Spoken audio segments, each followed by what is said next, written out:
Sustainability is really our passport for the future. You cannot look at sustainability as a compliance topic. It's really a topic, it's your ticket to operate in the future. In various sectors, transport, building, manufacturing, these are the areas where emissions are highest. All companies, I think, have to pay very close attention to their emission plans.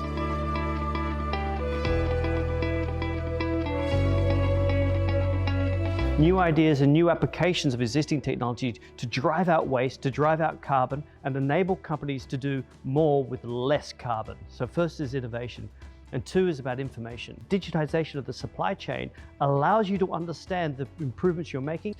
For example, at Sentosa, we have already done a very detailed carbon study, a profiling study, and also identify the relevant applicable technologies for our potential areas of decarbonization.